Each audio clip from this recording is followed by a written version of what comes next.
បាទសួស្តីពុកម៉ែបងប្អូនទាំងអស់គ្នាពាក្យចាស់លោកថាក្រោយភ្លៀងណាមេឃតែងតែស្រឡះមេអាអ្នកទាំងអស់គ្នាទៅតែភ្លៀងហើយអំបាញ់មិញហ្នឹងណាគឺមេឃស្រឡះតែម្ដងមិនត្រឹមតែស្រឡះទេគឺបើកថ្ងៃតែម្ដងណាអ្នកទាំងអស់គ្នាហ្នឹងហើយប៉ុន្តែខ្ញុំចង់បង្កើតពាក្យថ្មីមួយគឺក្រោយភ្លៀងណាចាប់ក្តាមអ្នកទាំងអស់គ្នាអញ្ចឹងតោះយើងទៅចាប់ក្តាមទាំងអស់គ្នាឥឡូវយើងដើររកមើលអូនេះបានមួយអ្នកទាំងអស់គ្នានេះបានមួយនេះយ៉ាចង់រត់យ៉ានេះបានមួយអ្នកទាំងអស់គ្នាដាក់ធុងយើងមកនេះបានមួយហើយយើងទៅរកមើលទៀត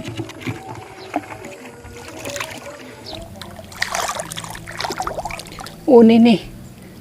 បានមួយទៀតហើយអ្នកទាំងអស់គ្នានេះដាក់ចូលធុងយើងមក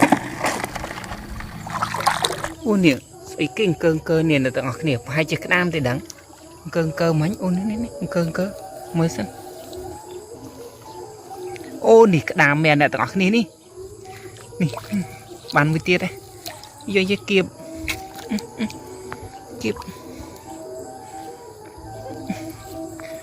យ៉ានេះបានមួយទៀតហើយអ្នកទាំងអស់គ្នាដាក់ធុងយើងមកអំពីហើយឥឡូវយើងដើររត់ទៀតដើររាវទៀតមកខ្យងអ្នកទាំងអស់គ្នាខ្យង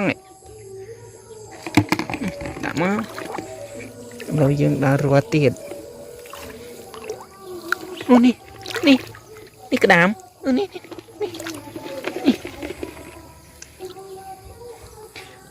បានមួយទៀតហើយអ្នកទាំងអស់គ្នាអូយធំហ្នឹងនេះបានមួយទៀតនេះបានក្តាម3ហើយបានក្តាម3ហើយឥ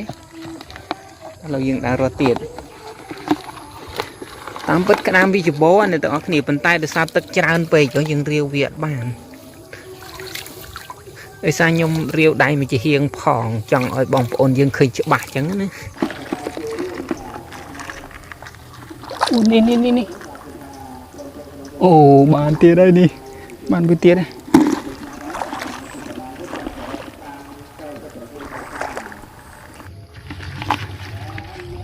អូនេះអ្នកទាំងអស់គ្នានេះកំពុងវាទៅហើយនេះបានមួយទៀតហើយអ្នកទាំងអស់គ្នាដាក់ចូលធុងនេះកាត់ត្រយមកទៀតអង្គើអ្នកទាំងអស់គ្នាក្តាមដឹងអូនេះក្តាមមែនតើអ្នកទាំងអស់គ្នានេះយ៉ារត់ផងនេះបានទៀតហើយអ្នកទាំងអស់គ្នាអូយគៀបដៃរត់ទៀតយីគៀបដៃនេះបានហើយអ្នកទាំងអស់គ្នាឥឡូវយើងយកមកដាក់ក្នុងធុងរបស់យើងទៅនេះធុងថ្ងៃឃើញថាក្តាមយើងបានរៀងច្រើនដែរហើយនេះក្តាមយើងអញ្ចឹងតោះយកទៅធ្វើអីហូបបាទបងប្អូនទាំងអស់គ្នាមុននឹងយើងធ្វើក្តាមយើងដាក់ទឹកកកវាសិនដាក់ពី3នាទីទៅអ្នកទាំងអស់គ្នាដើម្បីឲ្យវាច្រឡប់បានយើងមកធ្វើនេះដាក់មកយើងគ្របវាចិត្តចង់រត់ទៅណាទេណាយើងគ្របវាចិត្តមកអ្នកទាំងអស់គ្នាដាក់ប្រហែលជា3នាទីឬ15នាទីមកអ្នកទាំងអស់គ្នាអញ្ចឹងវានឹងច្រឡប់ហើយយើងចំណុកធ្វើបើមិនអញ្ចឹងពិបាកធ្វើព្រោះក្តាមវាគៀបបាទបន្ទាប់ពីយើងដាក់ក្តាមយើងជាមួយទឹកកកអស់រយៈពេលប្រហែលជា5នាទីអ្នកទាំងអស់គ្នាឃើញថាសន្លប់អស់នេះអញ្ចឹងយើងចាប់ផ្ដើមមកលាងក្តាមយើងទៅនេះយើងដុសជាមួយនឹងអាចដៃទៅព្រោះថាក្តាមនេះមានកកដីកាន់ក្អែលនឹងខ្លួនវាអញ្ចឹងអ្នកទាំងអស់គ្នាអញ្ចឹងយើងដុសលាងវាស្អាតមកហ្នឹងហើយតើតើយើងធ្វើឲ្យវាសន្លប់អញ្ចឹងបានយើងធ្វើស្រួលបើសិនតែយើងអត់ធ្វើឲ្យវាសន្លប់អញ្ចឹងទេពិបាកធ្វើអ្នកទាំងអស់គ្នាដោយសារតែក្តាមវាគៀប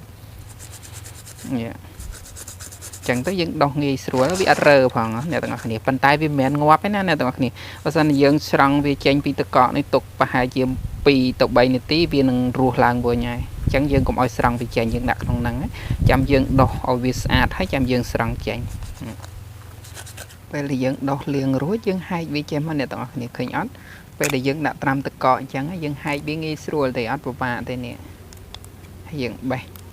ពោះបេះថ្មិញបេះអីវាចេញចឹងឲ្យស្អាតមកអ្នកទាំងអស់គ្នានេះបេះចឹងមក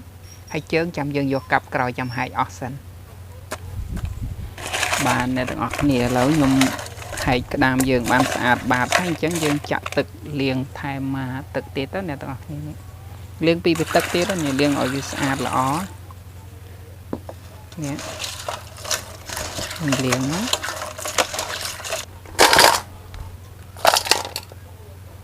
បាទឥឡូវយើងចាប់ផ្ដើមមកកាប់កញ្ញាំជើងវាចោលអ្នកទាំងអស់គ្នាកុំឲ្យមុតព្រោះថាវាមានកញ្ចក់នេះស្រួចស្រួចអញ្ចឹងយើងកាប់វាចោលទៅកុំឲ្យពេលដែលយើងហូបទៅវាមុតមាត់អញ្ចឹងណាមកកាប់មក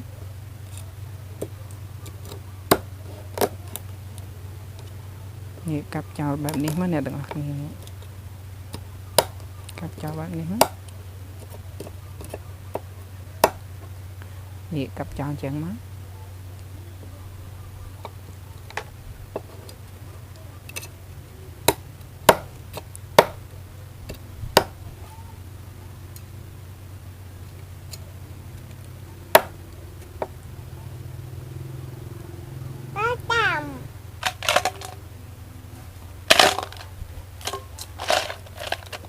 បាទអ្នកទាំងអស់គ្នានេះខ្លាញ់ក្តាមដែលយើងហែកមុនហ្នឹងនៅក្នុងស្នូកអ្នកទាំងអស់គ្នាគឺសិតតែខ្លាញ់តែម្ដងនេះឥឡូវយើងកុំចោលវាយើង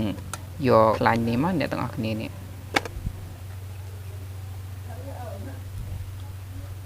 យើងខ្វេះមកអ្នកទាំងអស់គ្នានេះខ្លាញ់ក្តាមល្អល្អណាខ្លាញ់ច្រើនមែនទែននេះឡើងពេញស្នូកតែម្ដង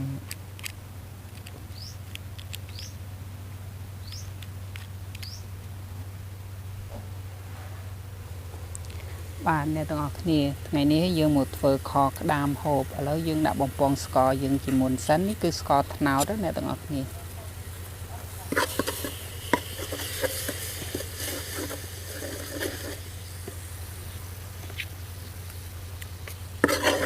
ដាក់ខ្ទឹមសយើងចូលមកបំពងជាមួយស្ករឲ្យឈ្ងុយទៅអ្នកទាំងអស់គ្នា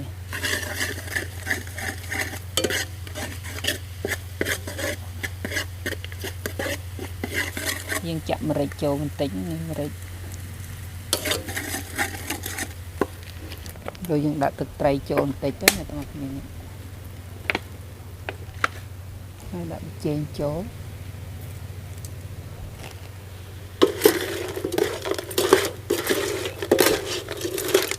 យើងឆ្អិនបន្តិចហើយយើងដាក់ទឹកចូលមកអ្នកទាំងអស់គ្នា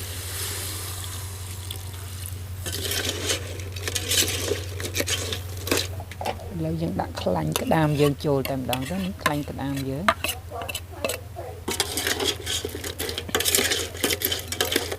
ហើយយើងគ្របទុកឲ្យពុះទៅបាទអ្នកទាំងអស់គ្នាឥឡូវខក្តាមយើងឆ្អិនហើយអញ្ចឹងយើងដួសមកនេះ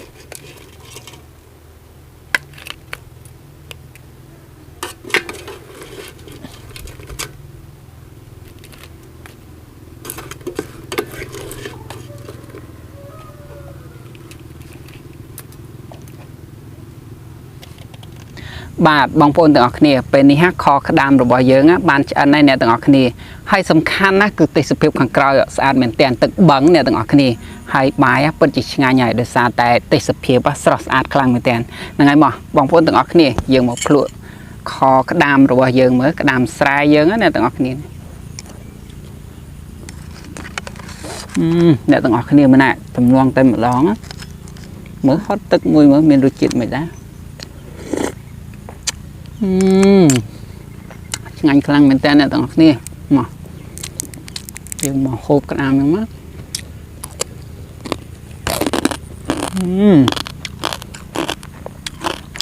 ស្រួយស្រោកតែម្ដងអ្នកទាំងអស់គ្នា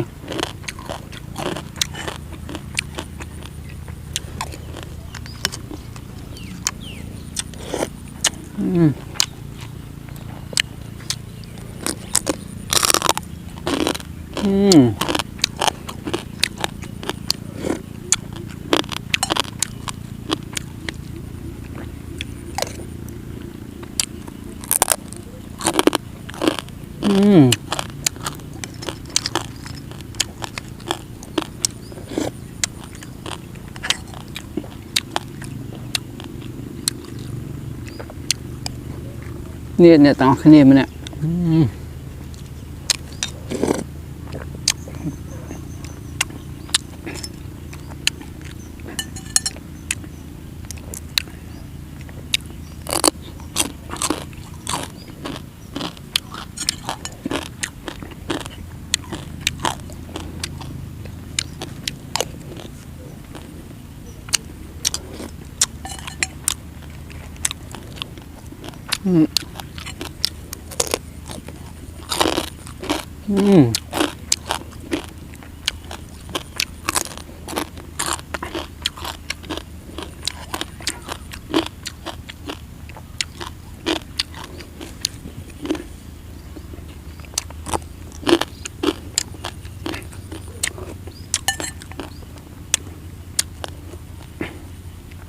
มาเนี่ย